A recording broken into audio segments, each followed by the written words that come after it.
everybody, welcome to my channel. I'm Renee. I am a spinner, knitter, crocheter, dyer, and I am a Spinolution wheel dealer. And welcome to all of those who are new here. I appreciate you being here. I also raise Angora rabbits. I have German and French and English rabbits that I've been raising for almost 20 years now, along with the spinning. And so today I am hopping on to show you, this is actually a request. I had a bunch of questions about carding fiber and what do I card it with, my Angora that is, and what kind of tools do I use besides my hand carders. So I thought I'd hop on and show you all of that today. So let's get started. We are in a different place today in my house because I needed, we have a little bar here that I wanted to use. It fits my drum carder perfectly, as you can see. So I wanted to use this space. And surprisingly, the kitchen's clean today, so that's a good thing. It's not always. So let's get started. You guys have seen me. It was my last video where I talked about Angora yarn from start to finish. So I started with the rabbit grooming and went from there. I have a cat over here on top of stuff being distracting. So hopefully he'll stop here in a second. But if you hear things fall, it's him. My last video, I talked about start to finish yarns. So I groomed a rabbit, I carded the rabbit, I spun the rabbit, or not the rabbit, I spun the fiber from the rabbit, and showed you from start to finish. And some of you had questions on blending the Angora. Do I do that? And what other tools do I have? So yes, I do often blend the Angora with other fibers.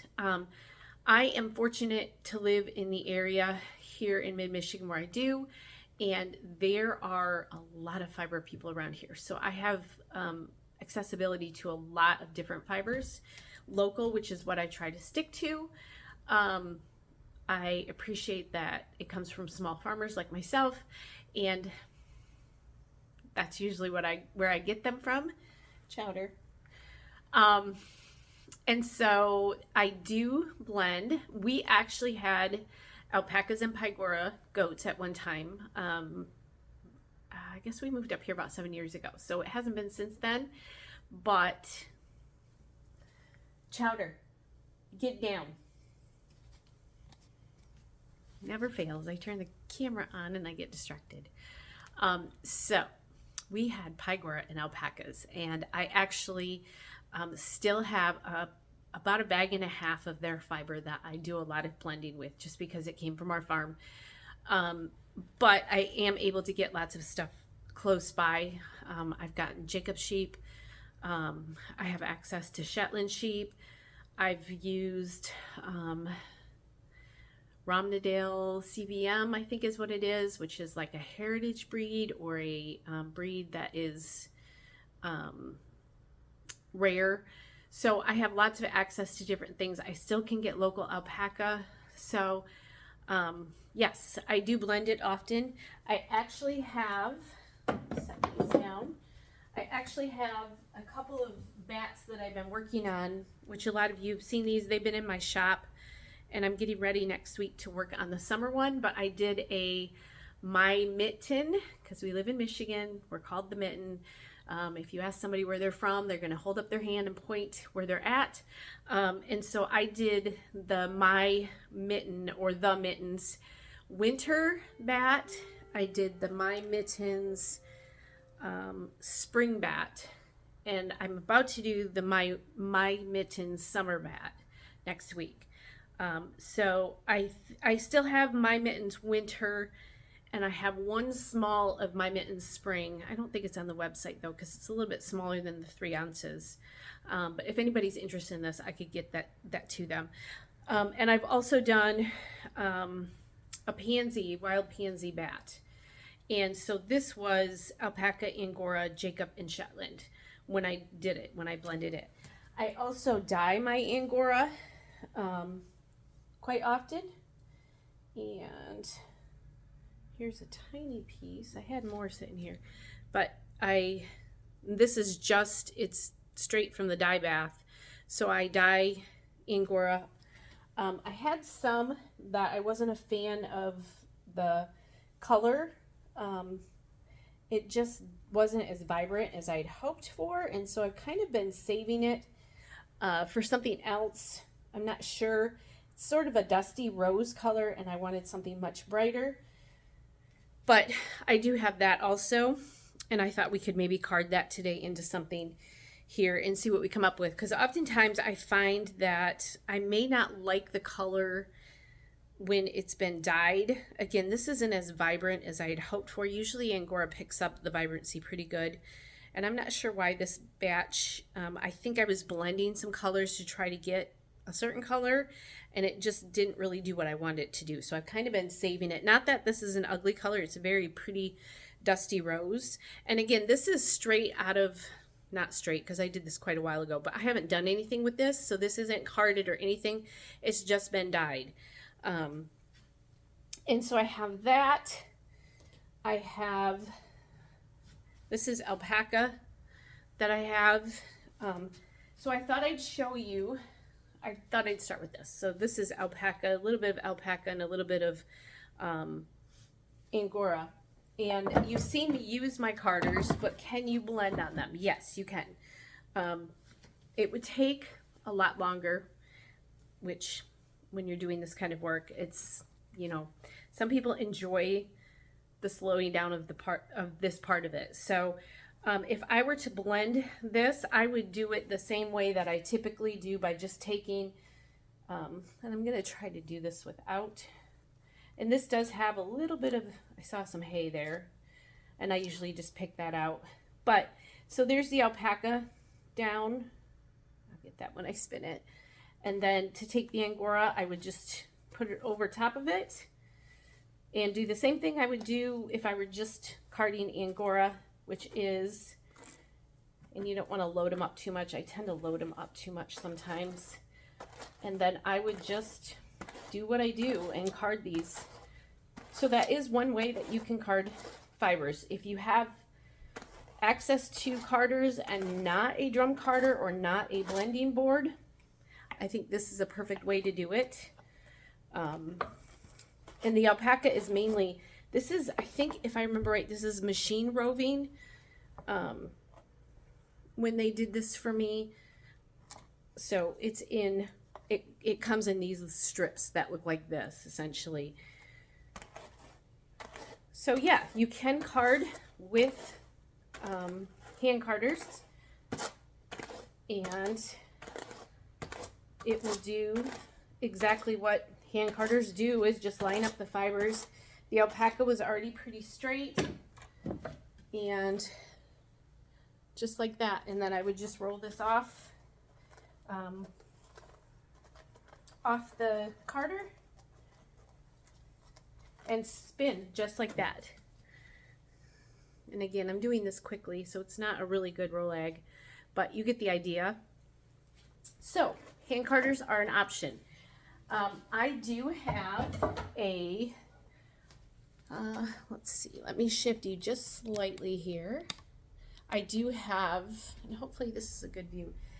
This is an Ashford drum carder. I've had it for years and years and years. I can't even remember what the count on this is. I'd have to look it up. But this is what I've used for years. Like I said, I probably had this 15 years.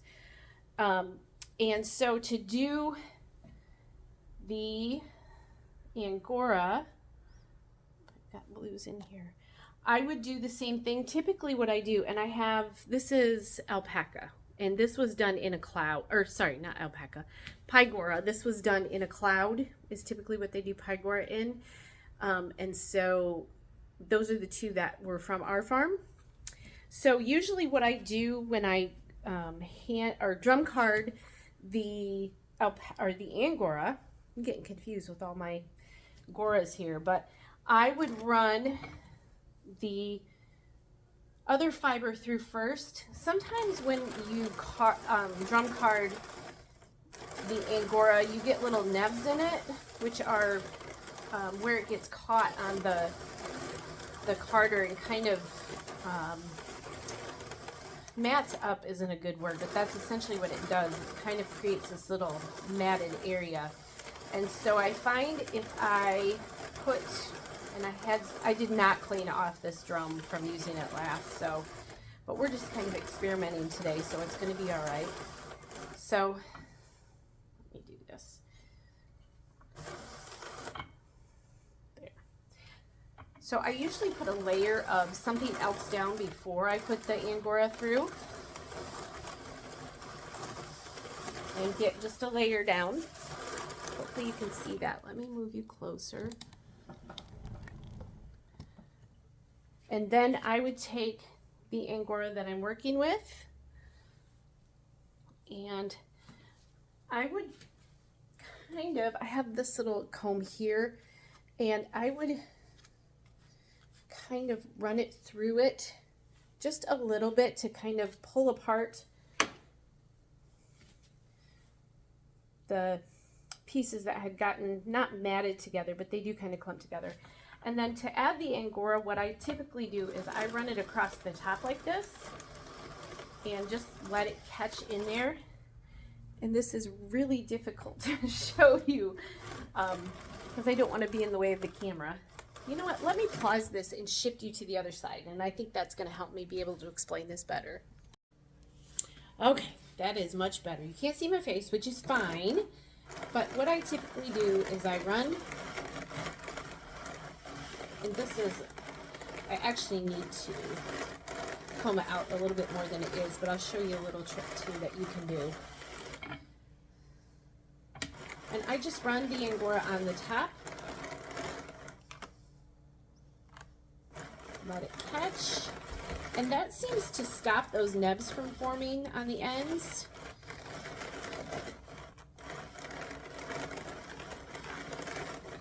And again, this is hard to do while I'm filming, but you get the gist of it. I would take more time to separate this out if I were. I'm probably just going to end up kind of a fun spin with this one.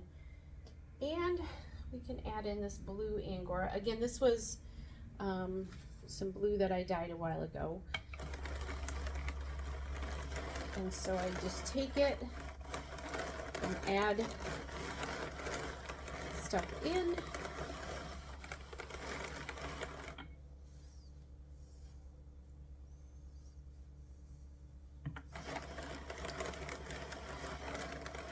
And then when I get the pieces that I want in there, and I'm usually more, I want a certain look with the fibers, so I'm not just gonna place it everywhere. I'm gonna place it where I want it. Then once I get all my Angora placed on here, sometimes I'll do another layer. That first layer was the Angora. So then I might take some alpaca and I might do the same thing over top of it. There's lots of different ways you can use your drum carder. When I first started, again, this was a long time ago, the only way I knew how to do this was to run it through the plate here, the section where you run it through. I had never seen anybody do what I'm doing right now until more recently, as YouTube has gotten more popular. And I'm like, oh, that's a great idea, because it kind of controls those bits and pieces. Actually, this turned out really beautiful. I'll take a picture of it and put it on my Instagram. And then I have this little brush that I can just kind of run over this. And same with the drum carder as the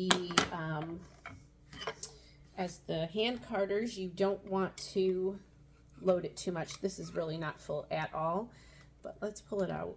There's a little bit of green there. So there's a line here that you follow. You can see that right there. And then I have the thing, the stick or whatever you want to call it. I'm not even sure what this is called. People are yelling at me going. And then I'm just going to take this off by pulling it. And again, I did not clean off my carder very well last time I used it, So there are green and yellow little bits I'm going to pull out. And actually, I probably will finish off the rest of this because it does look really beautiful. The muted blue and the muted rose color look beautiful on here. And I don't know if you could see that in this light, but that's how you do it. So this is Angora alpaca, or Angora and Pygora goat, and it's a bat. Again, I will take a picture of this and throw it on my Instagram to show you if you're interested to see what that looks like in the sun, or in the light, I should say. And then my last, let's pause this again. Okay, this is my last tool that I have, and I actually have not used this as much as what I thought I would, as what I hoped I would, and I would like to do better with it. I have some alpaca on here already, and it's essentially the same idea. You are just loading this with, and I've seen people do this different too, but you're just loading this with the fibers that you want. Let me go around and grab some of my pink and blue. I'll show you the difference in what it looks like. So put a little bit of Pygora down, and actually, you know what, let me, okay, I turned the light on there. Hopefully that helps, and I had an interruption. So I will piece all this together. But essentially, you do the same thing. You put the fibers where you want them, and we're going to use that same brush to essentially card them onto the blending board. Again, I've used this quite a bit. I have not become comfortable with it. I'm not sure what it is. It is, let's see, and this one's kind of fun too. I do like the fact that you can really place the fibers where you want them. You could make a design in here really easily, and then essentially I'm going to just comb these fibers down so everything lays straight, and you just kind of keep adding to it as you go along. And I do need to make this just a little bit heavier in order to, the one thing I have not mastered yet on this is rolling up. I will show you that here in a second, but rolling it up, you use, I want it to fall off there, you use 2 sticks, and I have not gotten comfortable with that. So this is one of those things where I have so many other things to do that I don't get a chance to work on things, which I'm going to. That's one of my goals for this summer, is to kind of focus on some stuff that I have just gotten used to doing one way, and I never change, and there's probably a better way to do it, and I probably can get better at it, if that makes sense. So that's one of my goals for this summer. I'm taking some time off from some other things, and I'm going to work on getting better at some of these things that I've been doing for years, and just never changed how I do them. And I think I'm going to put a layer of, and you can kind of see the design in that. It's not a big design, but you can tell that you can kind of place them where you want them.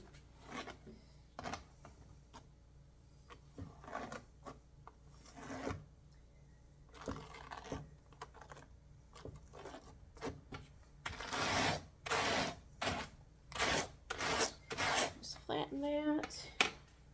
And actually, we're going to take that alpaca and Angora carded piece that we just did a few minutes ago on the hand carders, and I'm just going to throw that on there. So we'll see what it looks like.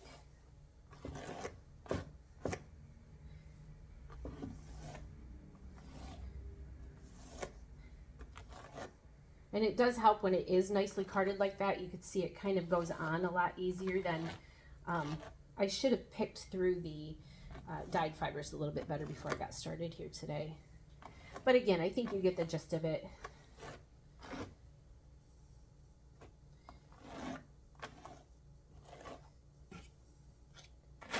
And it is warm here today. We are finally in the 70s and 80s.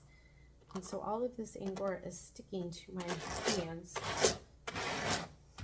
So that put a nice layer on top. Now, let's see how well I do. These are the sticks. And you kind of lift up. Now we'll see how this goes. This might be all right. And you pull and twist. And actually, I could have put more fiber on. It's kind of working for me. Pull and twist. Turn this a little bit towards me. And as you lift, it comes up and then you twist it. And this makes really nice roll eggs if you can get it. There are some spots, whoops. There are some spots I should have done a little bit heavier.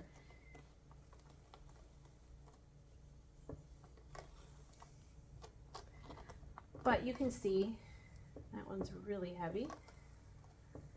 Actually, this is probably the easiest time. There's still some pieces that I'm missing, but for time's sake,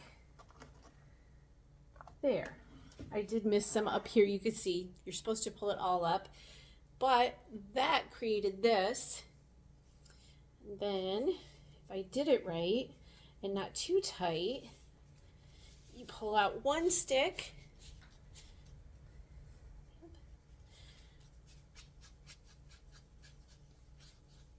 And it always takes a minute. Sometimes I get this so tight, and maybe some of you know the trick to this. There we go. But I pull it so tight that I can't get it out. And there it is. All right, those are the tools that I have, and that was a kind of a quick overview of how to use them, how to blend Angora with other fibers, which is really beautiful and easy. And I hope that helped and answered some of your questions. If you enjoyed this video, please click the like button and subscribe if you don't already. You can follow me on Instagram, Facebook, and my website is www.tailspinfarm.com. I have a newsletter there that you could sign up for. And yeah, if you have any suggestions or questions, please put them down below in the comment box. I always appreciate that. And if you have any video ideas, shoot them my way. I like to do that because then I know that the videos that I'm shooting are helping people. I hope you have a great day, and I hope you're creating something. Bye.